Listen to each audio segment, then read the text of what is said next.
मार्यातमीशामजरमर महात्मदेवं पञ्चाननं प्रबल पंचविनाशदशीलं स्वं भावये मनसि शंकरमंबिकेशं।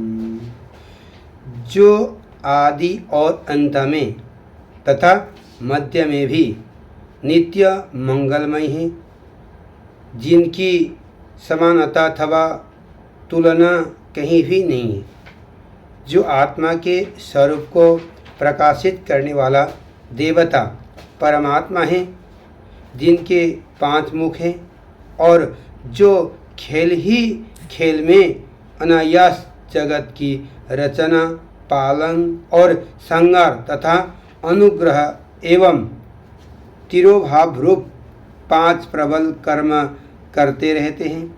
उन सर्वश्रेष्ठ अजर अमर ईश्वर अंबिकापति भगवान शंकर का मैं मन ही मन में चिंतन करता हूँ। व्यास जी कहते हैं, जो धर्म का महान क्षेत्र है और जहाँ गंगा यमुना संगम हुआ है, उस परम पुण्यमयी प्रयाग में जो ब्रह्मलोक का मार्ग है, सत्य व्रत में तत्पर रहने वाला महातेजस्वी महाभाग महात्मा मुनियों ने एक विशाल ज्ञान यज्ञ आयोजन किया। उस ज्ञान यज्ञ का समाचार सुनकर पौराणिक शिरोमणि व्यास शिष्य महामुनि सूर्य वहाँ मुनियों का दर्शन करने के लिए आए। सुत जी को आते देख हुए सब मुनि उस समय हर्ष से खिल उठे और अत्यंत प्रसन्न चित्त से उन्होंने उनका विधिवत स्वागत सत्कार किया।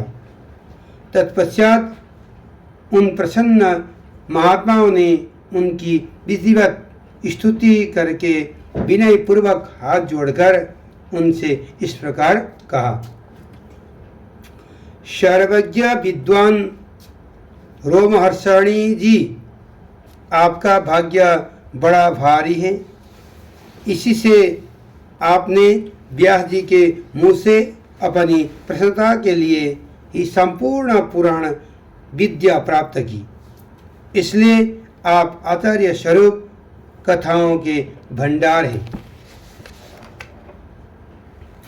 ठीक उसी तरह जैसे रत्नाकर समुद्र में बड़े बड़े सारभूत रत्नों का आगार है, तीनों लोक में भूत वर्तमान और भविष्य तथा और भी जो कोई वस्तु है वह आपसे अज्ञात नहीं है। आप हमारे सौभाग्य से इस यज्ञ का दर्शन करने के लिए यहाँ पधारे गए हैं और इसी व्यास से हमारे कुछ कल्याण करने वाले, क्योंकि आपका आगमन निस्वार्थक नहीं हो सकता। हमने पहले भी आपसे शुभाशुभ तत्व का पूरा वर्णन सुना है, किंतु उससे तृप्ति नहीं होती। हमें उसे सुनने की बारंबार इच्छा होती है। उत्तम बुद्धि वाले सुत जी, इस समय हमें एक ही बात सुननी है। यदि आपका अनुग्रह हो तो गोपनीय होने पर भी आप उस विषय का वर्णन करें।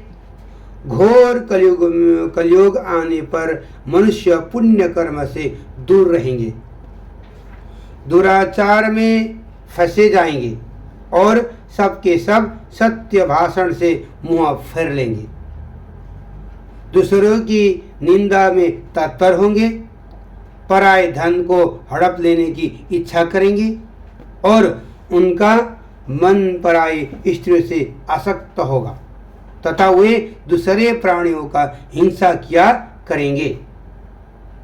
अपने शरीर को ही आत्मा समझेंगे, मूढ़ नास्तिक और पशु बुद्धि रखने वाले होंगे, माता पिता से देश रखेंगे, ब्राह्मण लोभ रूपी ग्रह के ग्रास बन जाएंगे, वेद बेचकर जीविका चलाएंगे, धन का उपार्जन करने के लिए ही विद्या अभ्यास करेंगे और मत से मोहित रहेंगे। अपनी जाति के कर्म छोड़ देंगे, प्राय दूसरे को ठगेंगे। तीनों काल को संध्यापासना से दूर रहेंगे और ब्रह्म ज्ञान से शून्य होंगे। समस्त क्षत्रिय भी स्वधर्म का त्याग करने वाला होंगे। कुसंगी, पापी और व्यभिचारी होंगे। उनमें शौर्य का अभाव होगा। वे कुत्सित शौर्य कर्म से जीविका चलाएंगे, शूद्र का सा बर्ताव करेंगे और उनका चित्त काम का किंकर बना रहेगा। वैश्व संस्कार भ्रष्ट स्वभाव त्यागी, कुमार्गी, धनोपार्जन परायण तथा नाप तोल में अपनी कुंचित वृद्धि का परिचय देने वाले होंगे। इस तरह शुद्ध ब्राह्मण के आचार में तत्पर होंगे। उनकी आकृति उज्ज्वल होगी, अर्थात वे अपना कर्म धर्म छोड़कर उज्ज्वल वेशभूषा से विभूषित हो व्यर्थ घूमेंगे।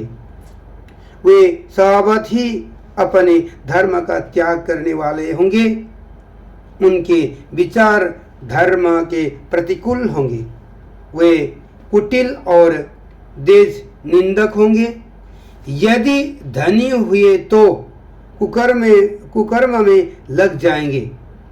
विद्वान हुए तो वाद विवाद करने वाला होंगे और अपने को कुलीन मानकर चारों वर्ण के साथ वैवाहिक संबंध स्थापित करेंगे। समस्त वर्ण का अपने संपर्क से भ्रष्ट करेंगे। वे लोग अपने अधिकार सीमा से बाहर जाकर द्विजोचित सत्कर्म का अनुष्ठान करने वाले होंगे। कलयुग की स्त्रियां प्राय सदाचार से भ्रष्ट और पति का अपमान करने वाले होंगे।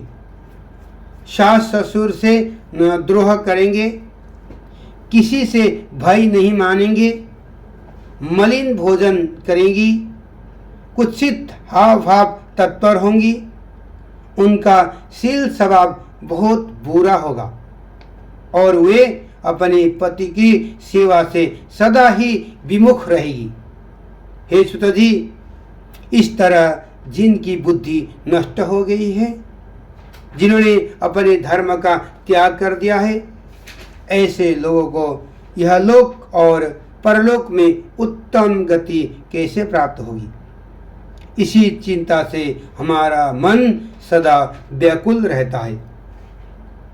परोपकार के समान दूसरे कोई धर्म नहीं है। अतः जिस छोटे से उपाय से इन सब पापों का तत्काल नाश हो जाए, उसे इस समय कृपा पूर्वक बताइए, क्योंकि आप समस्त सिद्धांतों का ज्ञाता हैं। व्यास जी कहते हैं, उन भावितात्मा मुनियों की यह बात सुनकर सुत जी मन ही मन भगवान शंकर का स्मरण करके उनसे इस प्रकार बोले।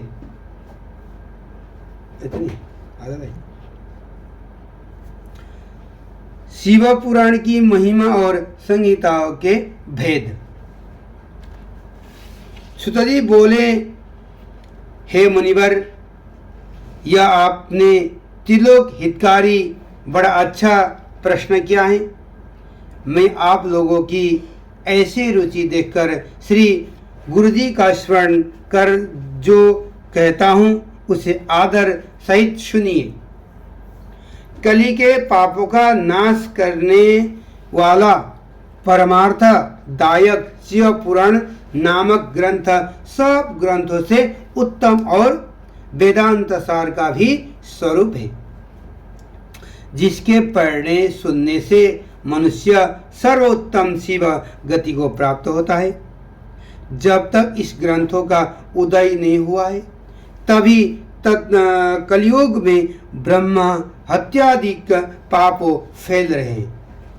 शास्त्रों के झगड़े, नाना प्रकार के उत्पन्न क्रूर यम के भट्टों की निर्दयता और तीर्थों का विवाद, सत्य, दान और देवताओं की मान्यता संबंधी विवाद तभी तक महितल पर हो रहे हैं जब तक श्री शिव पुराण का पृथ्वी पर उदय नहीं होता है।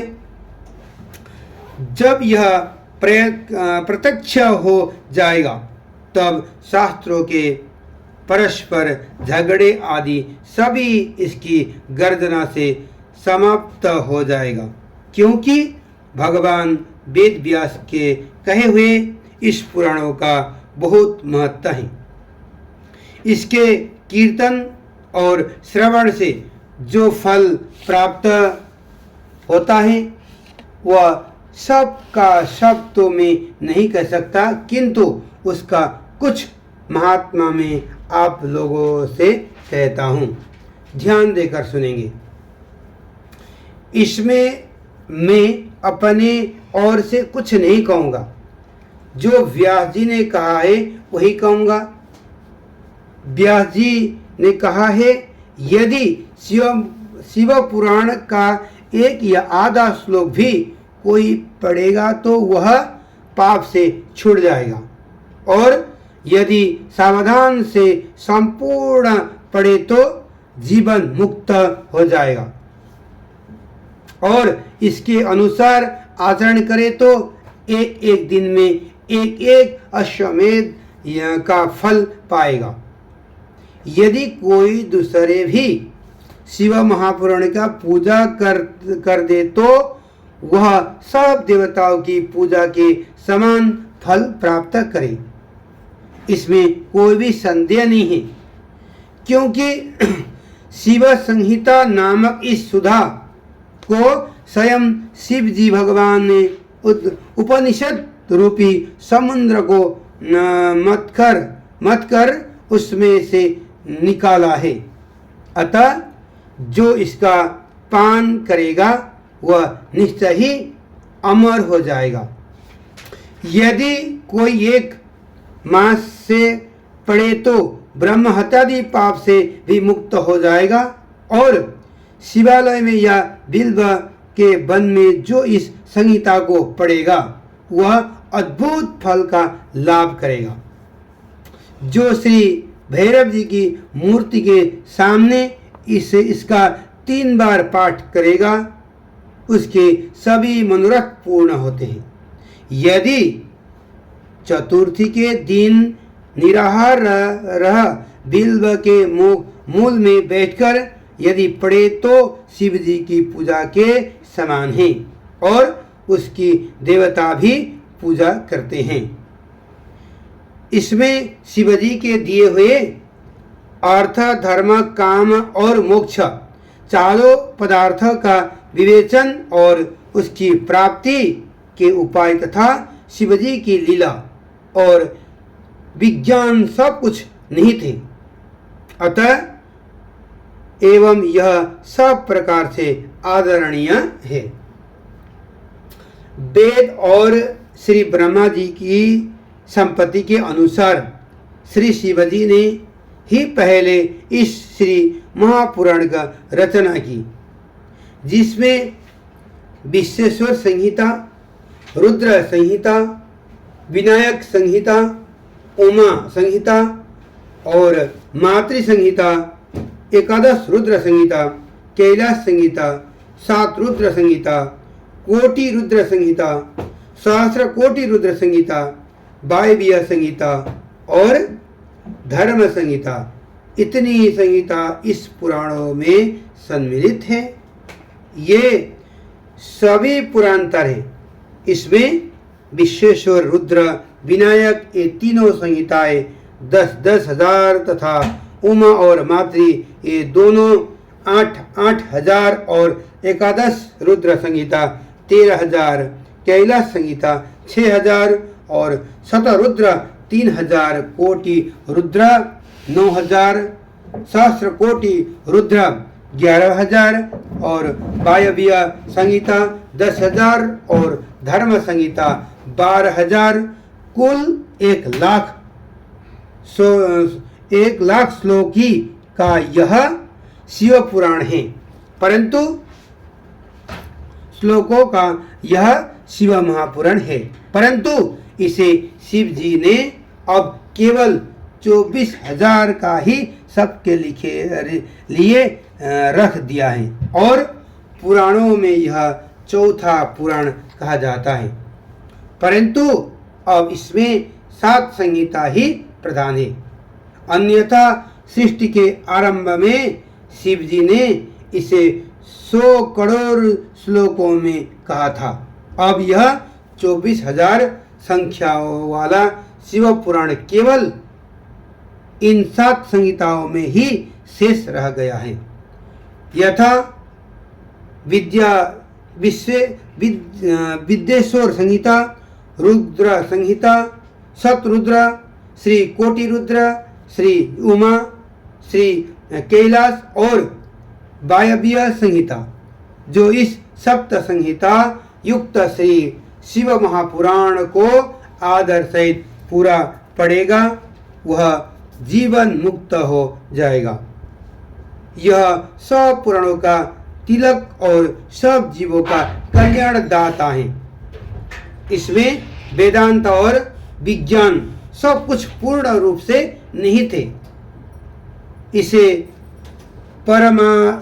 परमाधर से पढ़ने वाला शंभु प्रिय हो परम गति को लाभ करता है। बोलिए शिव भगवान की जय।